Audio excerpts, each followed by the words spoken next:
আসসালামু আলাইকুম সম্মানিত সহকর্মীবৃন্দ।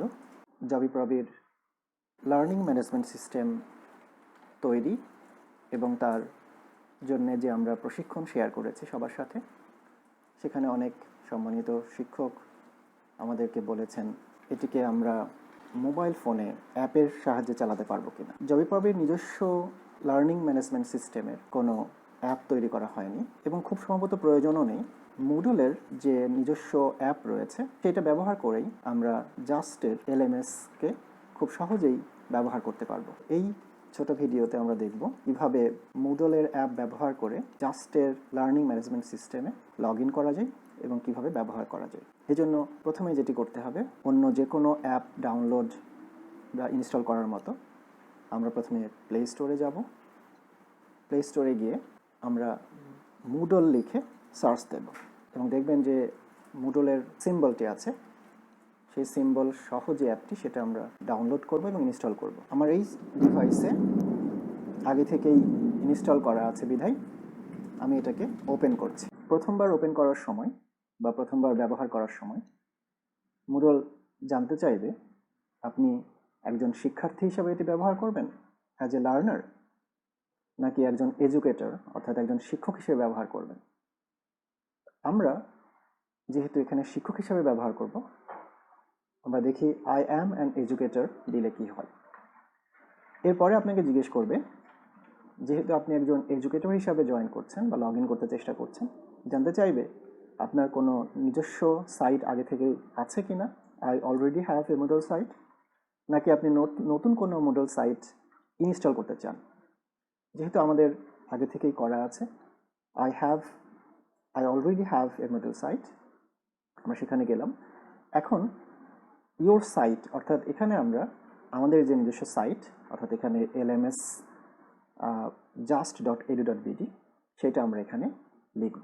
আমাদের LMS জাস্টের ঠিকানা হচ্ছে lms.just.edu.bd।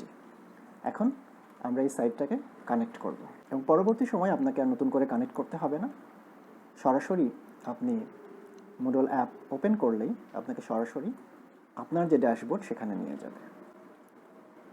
এই হচ্ছে আমাদের জাস্ট LMS এর ঠিকানা এবং এটি অলরেডি মুডল এর সাথে ইন্টিগ্রেট হয়ে গেছে। এখন আপনার কাজ হচ্ছে জাস্টের LMS এ আপনার যে ইউজার নেম এবং পাসওয়ার্ড সেটি প্রথমবারের মতো, এবং এটি একবার করলেই হবে, আপনাকে এন্টার করাতে হবে। তাহলে আপনার ইউজার নেম ব্যবহার করাতে হবে। যেমন আমি আমার ইউজার নেম দিয়ে ঢুকতে চাচ্ছি, এখানে পাসওয়ার্ড দিতে হবে। পাসওয়ার্ড দেওয়া হয়ে গেলে আপনি লগ ইন করবেন। আপনি চাইলে এটিকে সেভ করে রাখতে পারেন পরবর্তীতে, যেন এই অ্যাপটি বারবার আপনার কাছে পাসওয়ার্ড না চায়। এই হচ্ছে আপনার ড্যাশবোর্ড কিংবা ডিফল্ট ইন্টারফেস, অর্থাৎ আপনি যে সকল কোর্সে অ্যাসাইন্ড হয়ে আছেন বা আপনি নিজে ক্রিয়েট করেছেন সেই কোর্সগুলো এখানে দেখাবে।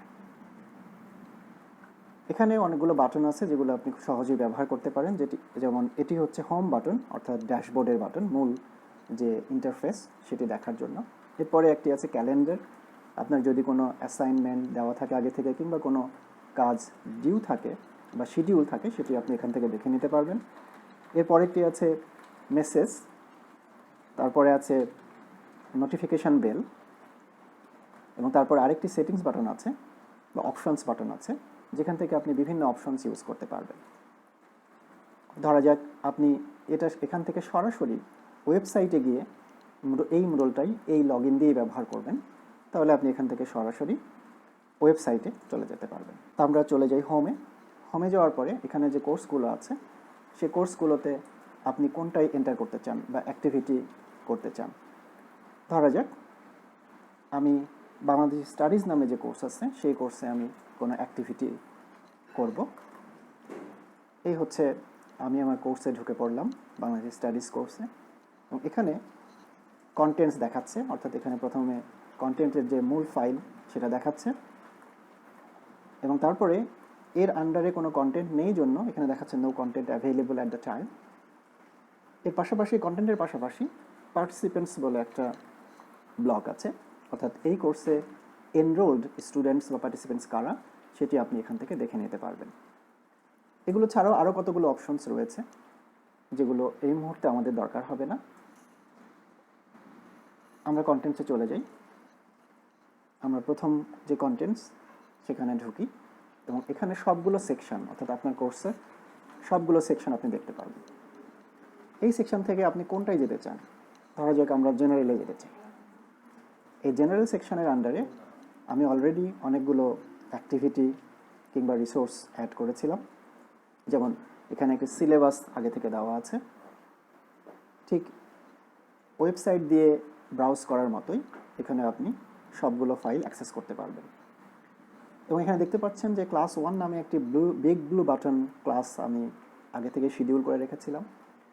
আপনি যদি চান তাহলে সরাসরি এই অ্যাপ থেকেই, এখান থেকে আপনি সরাসরি আগে থেকে শিডিউল করা ক্লাসে আপনি জয়েন করতে পারবেন কিংবা ক্লাসটি কন্ডাক্ট করতে পারবেন। এখানে আপনার conference is ready, that is আপনার ক্লাস রেডি। এখন আপনি জয়েন সেশন করলেই আপনি আপনার ক্লাসে ঢুকে যাবেন। তবে সেজন্য অন্য একটি ব্রাউজার ব্যবহার করতে হবে। যেমন এখানে আমি এই ব্রাউজারটা ব্যবহার করছি। তাহলে বোঝা যাচ্ছে যে অ্যাপের ভেতরে সরাসরি আমি ক্লাসটা নিতে পারবো না, এটি অন্য আরেকটি ব্রাউজার দিয়ে আমাকে ক্লাসটা অ্যাক্সেস করতে হবে। এগুলো ঠিক আগের মতোই, নতুন কোনো অপশন নেই। এখানে দেখতে পাচ্ছেন যে আপনার ক্লাসটি শুরু হয়ে গেছে এবং সবগুলো অপশনস ঠিক ব্রাউজারে যেভাবে আমরা ল্যাপটপে কিংবা ডেস্কটপে পেয়েছিলাম ঠিক সেরকমই আছে। তো আমরা ক্লাসটা এন্ড করে দিই। End meeting. এখন আপনাকে আবার আপনি যে মুডলে ছিলেন সেই মুডলে আপনাকে আবার ফেরত যেতে হবে, কারণ আমরা ক্লাসটা নিচ্ছিলাম, বিগ ব্লু বাটনের ক্লাসটা নিচ্ছিলাম আমরা আরেকটি ব্রাউজার। আমরা সেটাকে অফ করে দিয়ে আমাদের যে মুডল যেটা দিয়ে আমরা কোর্সে ঢুকলাম সেখানে আবার আমরা ফেরত আসলাম। তবে এই অ্যাপের কিছু শর্টকামিংস আমি পেয়েছি। একটি হচ্ছে যে টিচার হিসাবে আপনি এখানে নতুন কোনো কিছু অ্যাড করতে পারবেন না। যেমন ধরা যাক আপনি নতুন একটা ক্লাস এখানে অ্যাড করবেন, এখানে কোনো এডিট এবং ডুপ্লিকেট কিংবা অ্যাড অ্যাক্টিভিটি অর রিসোর্সেস এরকম কোনো অপশন আমি পাইনি। সেজন্য আপনাকে যেটা করতে হবে, আপনাকে ব্রাউজারে, অর্থাৎ যে কোনো একটি নর্মাল ব্রাউজারে আপনার lms.just.edu.bd লিখে সেখানে এন্টার করে আপনি সব কাজগুলো করতে পারবেন। আর এই অ্যাপটি খুবই সহজে ব্যবহারযোগ্য, বিশেষ করে শিক্ষার্থীদের জন্য। তারা সরাসরি ক্লাসে অংশগ্রহণ করতে পারবে, কুইজে অংশগ্রহণ করতে পারবে, অ্যাসাইনমেন্ট দিতে পারবে। আর আমরা শিক্ষক হিসাবে যেগুলো ক্লাস সমূহ আগে থেকেই তৈরি করা আছে, সেই ক্লাসে আমরা যখন আমরা অন দ্য গো থাকবো, অর্থাৎ আমরা ল্যাপটপ কিংবা ডেস্কটপ অ্যাক্সেস করতে পারবো না, তখন আমরা সরাসরি এই অ্যাপ দিয়ে আমরা ক্লাসটা কন্ডাক্ট করতে পারবো। সো আমার মনে হয় অ্যাপ দিয়ে আমাদের যে জাস্টের এলএমএস ব্যবহার করা যাবে এই সম্পর্কে এতটুকুই যথেষ্ট। Happy online teaching. আসসালামু আলাইকুম রহমতুল্লাহি ওয়া বারাকাতুহু।